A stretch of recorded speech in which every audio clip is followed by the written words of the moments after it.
모든 생명체는 물을 가지고 있고 물을 먹고 살아갑니다. 모든 생명체는 물 없이는 살 수가 없습니다. 사람도 마찬가지로 물이 없이는 생존할 수가 없습니다. 조금 더 쉽게 설명을 해드리면 우리의 눈도 코도 입도 물을 필요로 합니다. 우리 눈에 물이 없으면 눈을 녹여서 눈물을 넣어야 됩니다. 인조 눈물을 넣어야 됩니다. 안구 건조증 때문에 견딜 수가 없습니다. 코도 마찬가지입니다. 코도 항상 습기가 있어야지 코가 말라버리면 이게 또 질병이 발생을 합니다. 하나님께서는 그래서 미리 코 구멍을 2개를 만들어 놓으셨어요. 다 이유가 있습니다. 한쪽을 사용하다가 건조해지면 쉬게 만들고 한쪽이 사용하고 이렇게 교대로 사용하도록 되어 있습니다. 감기가 걸려서 혹은 잠자다가 한쪽 코가 막혀도 한쪽으로 쉬고 살 수 있도록 기묘하게 만드셨습니다. 이거는 콧구멍이 하나였다가 어느 날 2개로 진화된 것이 아니에요. 원래 하나님께서 참 기가 막히게 창조해 놓으셨습니다. 우리 입도 마찬가지입니다. 우리가 입에 침이 없으면 음식을 씹어도 삼킬 수가 없습니다. 침으로 삼키게 되죠. 목에 침이 넘어가지 않으면 인후염 걸려서 아예 목을 사용할 수도 없습니다. 다 인후염 걸리고 그래서 병원 쫓아가고 해야 됩니다. 모든 기관이 뭐 심장이라든지 피라든지 이런 것은 말할 것도 없고 물이 존재해야 생존할 수 있습니다. 그래서 이제 탈레스라고 하는 이 철학자, 과학자는 모든 만물의 근원은 물이다라고 일찍이 BC 이전에 예수님 오시기 전에 500년 전에 얘기를 했습니다. 그러므로 물은 곧 생명을 유지하게 하는 근원이다 하는 것입니다. 그러므로 우리는 물을 소중하게 여겨야 됩니다. 우리는 물을 잘 관리해야 됩니다. 물도 또 잘 마시고 공급해 줘야 합니다. 물을 마실 때 2리터 정도 하루에 마시라고 하잖아요. 그리고 끓여서 먹는 것보다 약간 미지근한 그런 생수를 마시고 미네랄이 들어있는 물을 마셔야 건강에 좋습니다. 그런 것은 여러분들이 더 잘 알 것이다 생각을 하고, 근데 문제는 사람들이 물을 자꾸 오염시킵니다. 사람들이 물을 오염시키면 바다도 죽고 자연도 죽고 결국 사람도 위기를 겪게 됩니다. 지난번에 소개했던 2050 거주 불가능 지구란 책을 소개했는데 오늘은 그 책 7장을 소개하려고 합니다. 7장 제목은 뭐냐면 사체가 쌓이는 바다. 태풍이 지나간 다음에 바닷가에 얼마나 엄청난 그런 오물들이 모였는가 다 보셨죠? 그 정도가 아닌 더 심각합니다. 하나님께서 바다를 만드실 때에는 불가사의하게 신비하게 만들어 놓았습니다. 바다는 어떤 역할을 하냐면 지구에서 사람, 짐승들이 탄소를 다 만들어냅니다. 우리는 산소를 마시고 탄소를 내놓으면서 살잖아요. 근데 그 많은 이 탄소를 바다가 4분의 1을 다 흡수해 줍니다. 얼마나 고마워요. 바다가 없으면 이런 기능을 다 할 수가 없습니다. 뿐만 아니라 지구온난화 때문에 지금 문제잖아요. 그것은 지열, 땅에 있는 열이 자꾸 올라가기 때문이거든요. 근데 이 지열을 90%를 바다가 다 흡수해 주어서 지열이 올라가지 않도록 그래도 이 정도 머물고 있는 것입니다. 그럼에도 불구하고 지구온난화와 함께 해양 산성화가 이루어지고 있고 바다의 기능이 약화되어진다는 것입니다. 바다의 기능이 약화되어졌다고 하는 말은 바닷속에 엄청난 어류들이 들어있습니다. 그죠? 헤아릴 수가 없습니다. 늘 참 놀라고 감사하는 거는 상어라든지 고래라든지 이거는 지금도 엄청나잖아요. 이게 그냥 육지에 돌아와 가지고 인삼밭을 쭉 한번 지나가면 어떻게 될까요? 벼가 있는 이 밭에 논에 이렇게 쫙 한번 휘젓고 지나가 버리면 다 끝나잖아요.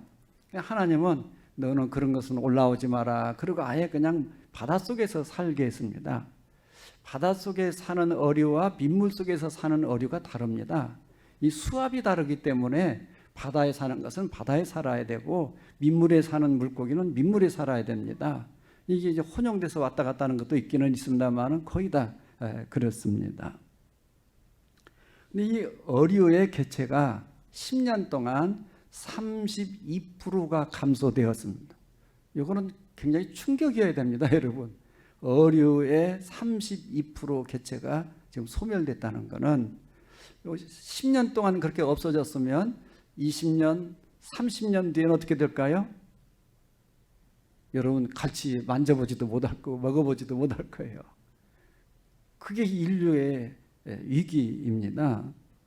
뿐만 아니라 우리가 육지에서 내려보내는 이 엄청난 이 오염수 때문에 기름이라든지 이런 것 때문에 바다가 죽어요.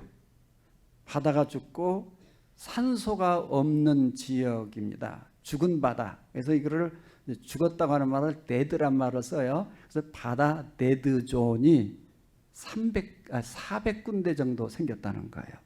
실례로 미국 중서부 미시시피강 그 하류에 이제 엄청난 대지가 있으니까 이 대지에서 쏟아지는 화학비료 폐수로 인해서 멕시코만까지 흘러내려가는데 바로 멕시코만 그 하류에는 23,300제곱킬로미터가 데드존이 형성되어 있는 겁니다. 거기에는 사람도 들어갈 수 없고 거기는 산소도 없고 그런 곳입니다. 이게 점점 많아지고 있다는 거죠. 이것은 거대한 바닷물 순환 시스템의 붕괴다라고 책에서 말하고 있습니다. 이 거대한 바닷물 순환 시스템의 붕괴는 바로 지구의 붕괴를 의미하고 있는 것입니다. 그만큼 우리는 물에 대한 관심을 가지고 좋은 물을 만들기에 신경을 써야 되고 공장이나 뭐 여러 가지 축사에서 이런 오염물이 나오지 않도록 최선의 노력을 다 해줘야 합니다. 창세기에도 물에 대한 말씀이 많습니다. 천지 창조를 할 때에 빛을 만드시고 그 다음에는 물을 이렇게 나누는 작업을 하십니다. 물을 창조하신 거죠. 창세기에 보면 물에 대한 관심이 높습니다. 아브라함이 브엘세바에 내려가서 우물을 구할 수가 없습니다. 브엘세바라고 하는 이곳은 이스라엘 지도를 놓고 보면 최남단입니다. 최남단. 더 이하는 이스라엘 땅이 없어요. 이 최남단 브엘세바에는 1년 강수량이 200mm입니다. 200mm라고 하는 말은 사막입니다. 사막. 50mm 연 강수량이 50mm 이하로 내려가면 사하라 사막이 되는 것입니다. 여기는 사막입니다. 그래서 그렇기 때문에 물이 아주 귀하죠. 그래서 아브라함이 브엘세바에 내려가지고 염소 7마리를 주고 우물을 사는 것을 볼 수 있습니다. 이제 아브라함의 우물 브엘세바에 있습니다. 저렇게 지금도 보호되어지고 있습니다. 저 우물 때문에 사건이 일어나죠. 야곱도 이제 그런 경험을 하고 더 심각한 것은 이삭 때입니다. 이삭이 브엘세바에 내려갑니다. 야곱 때도 내려가고 아브라함 때도 내려가고 이삭이 브엘세바에 내려가서 우물을 구하기가 어렵습니다. 그래서 우물을 파요. 근데 저 브엘세바의 원주민들이 물을 파면 우물을 파면 물이 안 나오는데 이삭이 파면 물이 막 쏟아져 나오는 거예요. 그러니까 아예 그냥 저 동네 사람들이 와서 뺏어버립니다. 그래서 3번, 4번까지 다 빼앗기죠. 그리고 이제 맹세를 합니다. 브엘세바에라고 하는 뜻은 맹세 우물 그런 뜻입니다. 근데 아브라함이나 이삭을 보고 하는 말입니다. 하나님께서 너와 함께한다. 이게 무슨 말이냐면 이삭이 우물을 파는데 자기네들이 파면 안 나오는데 이삭이 파면 또 물 나오고 이곳에 파면 이곳에서 물이 나오는 걸 보니까 하나님께서 함께한다라고 하는 것을 느끼는 거예요. 요셉이 감옥에 들어가 있지만 요셉이 하는 일마다 잘하니까 요셉한테 여호와의 복이 너와 함께한다라고 말씀을 하고 있습니다. 이삭은 온유한 사람의 상징성을 가지고 있습니다. 또 양보하고 또 양보하는 이 이삭의 마음이 온유한 마음입니다. 온유한 마음을 가지고 있는 이삭을 보고 사람들은 말합니다. 하나님이 너와 함께한다. 그래서 예수님께서 산상수훈에서 설교할 때에 온유한 자가 복이 있다라고 말씀을 합니다. 잘 빼앗고 내가 성공하고 더 부자되고 이런 사람이 복 있는 사람이 아니라 요셉처럼 온유한 마음을 가지고 있어서 우물과 연결시켜서 얘기하면 또 퍼주고 또 퍼주고 또 양보하고 그런 이 이삭과 같은 사람이 온유한 심령을 가지고 살아가는 사람이 복 있는 사람입니다. 그러므로 여러분 한 사람 한 사람도 가정에서나 직장 현장에서나 일하는 현장에서 이삭과 같이 온유한 심령을 가지고 이 우물이 많이 있는 그런 마음을 가지고 또 퍼주고 또 나눠주고 나눠주는 그런 심령들이 되어져서 복 있는 사람이 되시기를 바랍니다. 선지자 하박국은 하나님께 또 질문을 합니다. 소선지서 이 하박국은 선지자 하박국이 질문하면 하나님이 대답하고 그런 형식으로 기록되어져 있습니다. 그리고 하박국은 예레미야 때에 같이 활동하던 선지자고 예레미야는 오랫동안 활동을 했고 하박국은 짧은 기간 동안 여호아하스 고기간 동안 활동하던 선지자입니다. 하박국이 질문을 하죠. 지난 주일에도 하박국이 질문한 거에 대해서 하나님의 섭리가 있다라고 말씀을 드렸어요. 근데 하박국이 보니까 어떤 일이 생겼냐면 벌써 여호아하스 왕 때에 바벨론 나라가 들어와서 포로로 끌고 갑니다. 그래서 하나님께 물어보는 거예요. 저 악하고 잔인한 바벨론에 의해서 왜 거룩한 나라가 끌려가야 되고 망합니까? 그런 질문을 1장 13절에서 말씀하고 있습니다. 읽어보십시오. 시작.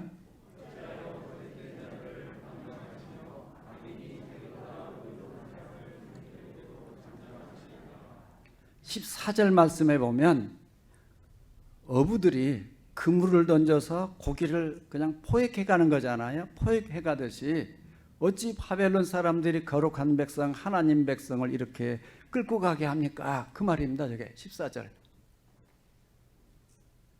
그러니까 잔인한 바벨론은 왜 뻗어시 존재하고 하나님 나라 거룩한 백성들이 이렇게 억압을 당하고 이렇게 힘들게 지내야 됩니까? 라고 질문하는 것입니다. 그 질문에 대해서 하나님은 바벨론도 망한다 하는 거예요. 아무리 성공해도 아무리 잘된 것 같아도 바벨론은 망한다. 그게 이제 본문에 기록되어져 있습니다. 2장 3절 말씀을 보시면 읽어보십시오. 시작.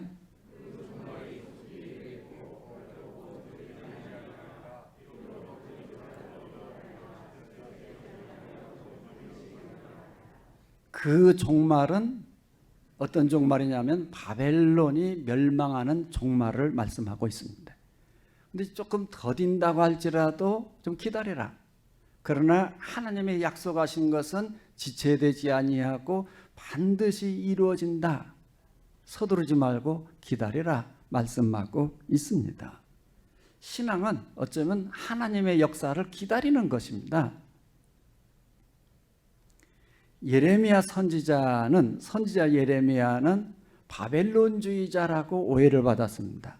그러나 예레미야는 바벨론주의자가 아닙니다. 친바벨론주의자도 아니고 친애굽주의자도 아니고 그 말을 제가 여러 번 했습니다.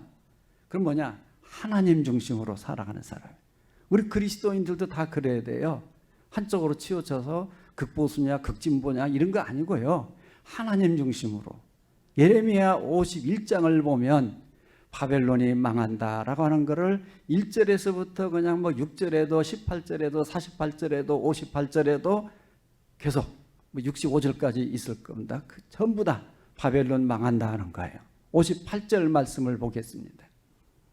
만군의 여호와께서 이와 같이 말씀하시니라. 바벨론의 성벽은 회파되겠고 그 높은 문들은 불탈 것이며 백성들의 수고는 헛될 것이요 민족들의 수고는 불탈 것인즉 그들이 쇠잔하리라. 바벨론이 망한다 라고 경고하고 예언을 한 것입니다. 그럼 그 거대한 바벨론 제국이 왜 멸망을 할까요? 피로 성읍을 세우면, 죄로 성읍을 건축하면 망한다 하는 것입니다. 그래서 피로 성읍을 세우면 화가 임한다. 오늘 본문은 그런 말씀을 하고 있습니다. 12절 성경 말씀을 보시면 화가 있을 것이다. 피로 성읍을 건축하며 불의로 성을 건축하는 자야. 성을 불의로 건축을 하고 불의로 성공하고 피로 다른 사람들을 희생하고 죽이고 내가 다 성공한 것처럼 건축하고 하면 그것이 오히려 화가 된다. 바벨론이 그렇게 된다는 말입니다. 화로다고 하는 말씀은 감탄사예요. 화로다. 감탄사예요. 근데 이 감탄사 원래 원어는 이게 변형되어진 언어예요. 원어는 어떤 뜻이냐면은 슬프다, 아프다 그런 뜻입니다. 고통스럽다, 그것이 화가 되는 거죠. 사람들이 애써서 아무리 성공한 것 같아도 자기 영광을 위해서, 탐욕을 위해서 죄로 또 다른 사람을 희생을 시켜서 성공을 하면 어느 날 바벨론처럼 또 창세기 11장에 나오는 바벨탑처럼 한순간에 소멸되어진다 하는 것입니다. 정부가 아무리 좋은 정책을 해서 홍보를 하고 인기를 누린다고 할지라도 그것이 자기 영광을 위한 것이면 안 됩니다. 민족을 위하고 앞으로 역사를 위해서 세워져야 하는 정책이어야지 그 눈가림을 하는 정책은 안 된다 그런 말입니다. 우리가 제5공화국 때에 평화댐을 건축한다고 초등학생들부터 다 돈을 걷었습니다. 여기 아마 초등학교 다닐 때에 그 돈 낸 분들도 다 있습니다. 그러겠죠? 대통령이 직접 나와서 연설도 하고 그랬습니다. 평화댐을 막지 않으면 북한에서 댐문을 갑자기 열면 총보다도 더 폭탄보다 더 무섭게 서울을 다 물바다로 만들어버린다. 그래서 우리는 평화댐을 만들어야 된다 하고서 엄청난 댐 설계를 발표했습니다. 시간이 지나갔습니다. 다 돈은 다 걷어갔습니다. 근데 그 정권 말기 때 다 아시잖아요. 보니까 조금 파다가 말았어요. 돈도 다 없어졌어요. 굉장한 정책인 줄로 알았는데 자기 영광을 위한 정책, 인기를 위한 정책은 오래 못 가고 무너지고 헛된 것이 되고 허탄한 것이 되는 것입니다. 지금은 그 장소가 조그만하게 뭐 저수지처럼 만들어 놓고 거기에는 평화 테마파크 공원이 강원도 화천에 지금 있고 많은 사람들이 찾아가고 이렇게 합니다. 제가 지금 말씀하려고 하는 것은 정부가 되었든 개인이 되었든 기업체가 되었든 뭔가 힘없는 사람들을 희생시키고 피를 흘리게 하고 성공하는 것은 참 성공이 아니다는 말입니다. 오히려 그 성공이라고 하는 바벨탑이 어느 순간 나를 화를 입게 하는 상황이 될 수 있다는 말입니다. 오늘 본문은 선지자 하박국이 물이 바다를 덮는다라고 14절에서 말씀을 합니다. 여러분 어떻게 물이 바다를 덮을 수 있을까요? 하늘에서 비가 많이 쏟아지면 바다가 싱거워질까요? 염도가 약해질까요? 일반적으로 냇물이나 빗물이 바닷물을 덮을 수는 없습니다. 그런데 선지자 하박국은 물이 바다를 덮는다라고 14절에서 말씀합니다. 그것은 어떤 것을 알아야 되느냐 하면 히브리인들이 성경을 잘 이해를 하시려고 그러면 시대적 상황도 알아야 되고 정치적 상황도 알아야 되고 문화적 배경도 이해를 해야 됩니다. 그래서 성경이 어렵죠. 성경이 어려워서 다행입니다. 그래야 저 같은 사람이 이렇게 있는 거죠. 안 그러면 여러분들이 이거 다 알고 그러면 그냥 초등학교 한 2학년쯤 책쯤 되면 뭐 여기 오겠어요? 다 알아서 다 하죠. 그래서 어려워지는 거예요. 근데 또 하나는 히브리인들이 무슨 생각을 하면서 이 말을 하는가를 알아야 돼요. 그거를 히브리 사고방식이라 그래요. 히브리 사고방식하고 우리 사고방식하고 많이 다릅니다. 예를 들어서요. 적색 있잖아요. 적색, 이 빨간색은 우리 개념은 어떤 뜻을 가지고 있나요? 정열, 열정, 그런 걸 가지고 있잖아요. 그리고 우리는 또 이런 생각을 가지고 있습니다. 빨간색은 빨갱이들. 그거를 레드 컴플렉스라고 그래요. 우리는 다 그런 생각을 가지고 있어요. 그래서 빨간색 이렇게 하면 하여튼 수상하게 바라보고 간첩 신고 들어가고 하는 거예요. 그래서 빨간색 옷 입어도 괜찮아요. 그런데 중국에 가서 보십시오. 중국 여행하신 분들은 아시죠? 음식점에 다 빨간색으로 되어 있습니다. 중국에서 빨간색은 정열이 아니에요. 축복입니다. 복을 상징하기 때문에 빨간색으로 다 해놓는 것입니다. 그럼 유대인들은 히브리인 사고방식에서 빨간색은 어떤 의미를 가지고 있느냐 하면 죄를 의미해요. 또 하나는 죄 때문에 돌아가신 예수 그리스도의 피를 상징합니다. 전혀 다른 개념인 거죠.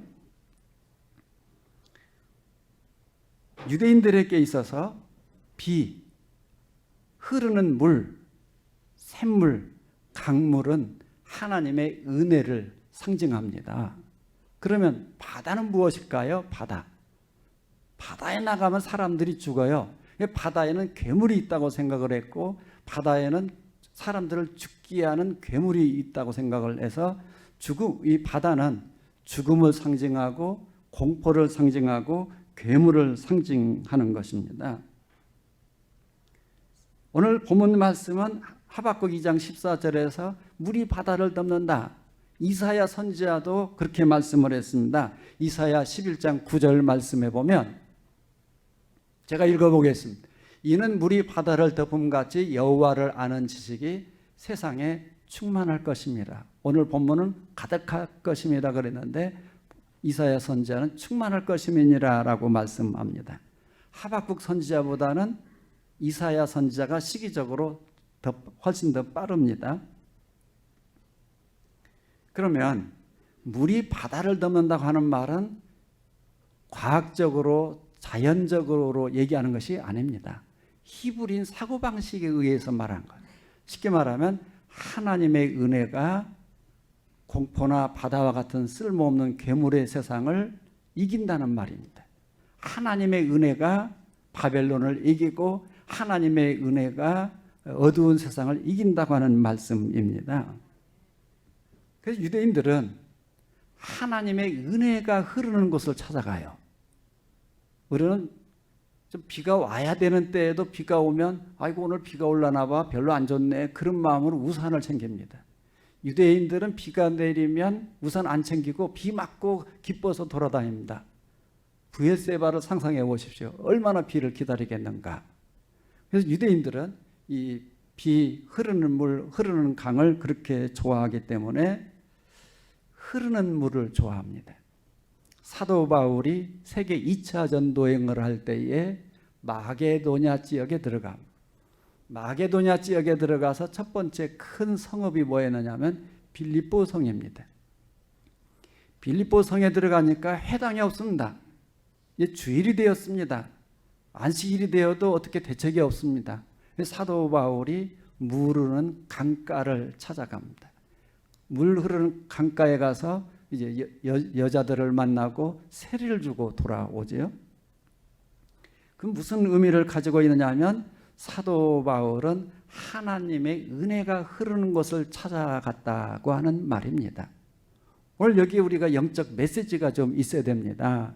우리가 여러 가지 하루 24시간 일주일 144시간을 살아가면서 내가 자주 가는 곳이 어디냐? 내가 가서 서 있는 그 장소가 하나님의 은혜가 흐르는 장소인가 아닌가를 생각해 보라는 거예요. 우리 그리스도인들이 줌바 댄스 하는 데 가서 있다가 코로나 걸려오면 안 되잖아요. 하나님의 은혜가 있는 장소인지 하나님의 은혜가 없는 장소인지 구별하면서 하나님의 은혜가 흐르는 장소에 가라, 그런 말입니다. 여러분, 더 쉽게 말하면 교회 와서 앉아 있어야 될 사람이 술집에 가서 앉아 있으면 안 되잖아요. 그죠? 하나님이 은혜가 흐르는 곳을 자주 찾아오시고 하나님의 은혜가 넘치는 곳에 앉아 있으면 저절로 은혜가 흘러 들어올 줄로 믿으시기 바랍니다, 여러분. 마찬가지로 하루 24시간, 일주일 144시간 중에 하나님의 은혜가 강력하게 흐르는 시간이 있습니다. 설교도 항상 그 설교가 아닙니다, 여러분. 지난주 설교, 한 달 전 설교 또 하는 게 아닙니다. 제가 늘 얘기하잖아요. 제가 지금 27년 동안 설교하면서 절기 예배 빼고는 주일 예배 시간에 똑같은 설교, 똑같은 본문을 설교해 본 적이 거의 없습니다. 똑같은 설교 없습니다. 그 장소에 그 시간에 성령이 역사하고 성령이 흐르는 은혜가 있다, 그런 말입니다. 그러므로 하나님의 역사가 있는 장소를 즐겨 찾으시기를 바랍니다. 하나님의 은혜가 흐르는 시간을 놓치지 아니하고 그 시간을 기억하고 그 시간에 참석해서 은혜 받는 여러분이 되시기를 바랍니다. 더 나아가서는 내가 서 있는 자리가 안 좋은 자리입니다. 내가 서 있는 자리가 죄악이 난무하는 자리입니다. 하나님의 은혜가 흐르지 않는 땅을 하나님의 은혜가 흐르는 땅으로 만들어야 합니다.